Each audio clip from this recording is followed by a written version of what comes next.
मातृतीर्थ बुलढाणा जिल्ह्यातील सिंदखेड राजा येथील पवित्र जल पाचाडच्या किल्ले रायगड येथील जिजामातेच्या चरणावर 17 जून रोजी राजमाता जिजाऊ स्मृती दिनानिमित्त राजे लखुजी जाधव यांच्या वंशजांनी पाचाड किल्ले रायगड येथे केला.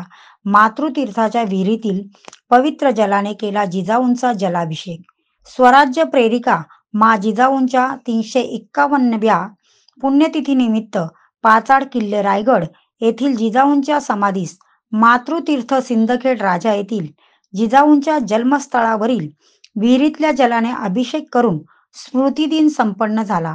जिजाऊचे पिता राजे लखुजीराव जाधव यांच्या वंशजांच्या वतीने तसेच यदुकुलभूषण प्रतिष्ठानच्या सहकार्याने स्मृतिदिन संपन्न झाला.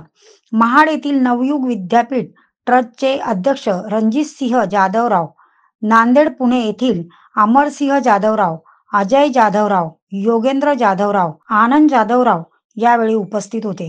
जिजाऊंच्या स्मृती दिनाकरिता यदुकुलभूषण राजे लखुजीराव जाधवराव प्रतिष्ठान तसेच लखुजी राजेंचे वंशज भागवत राजे, मार्तंड राजे, प्राध्यापक गोपाळ राजे, प्रभाकर राजे, नरसिंग राजे, आनंद राजे, घनसावंगी येथील राज देशमुख, अतिश राजे, अशोक राजे, राहुल राजे, सरसेनापती प्रतापराव गुजर यांचे वंशज संजय गुजर, सुरेशराव ठाकरे आदी जिजाऊ भक्त दिनांक 14 ते 17 जून अशा 4 दिवसीय रथयात्रेत सहभागी होते.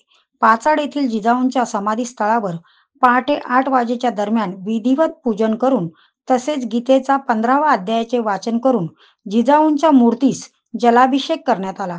दरम्यान यावेळी रोजगार हमी योजना मंत्री भारत गोगावले यांच्या कन्या तथा संजीवनी सामाजिक ट्रस्टच्या अध्यक्षा शीतल गोगावले कदम, शिवसेना महिला जिल्हा प्रमुख निलिमा घोसाळकर, उपजिल्हा प्रमुख सपना मालुसरे, महाड विधानसभा संघटिका प्रेरणा सावंत, माणगाव उपतालुका प्रमुख करिश्मा कदम, प्रणाली महाडिक यांनी जिजाऊंच्या समाधीस्थळी उपस्थिती लावून जिजाऊंना अभिवादन केले. प्राईम मीडिया 24 साठी प्रभाकर मांटे, बुलढाणा.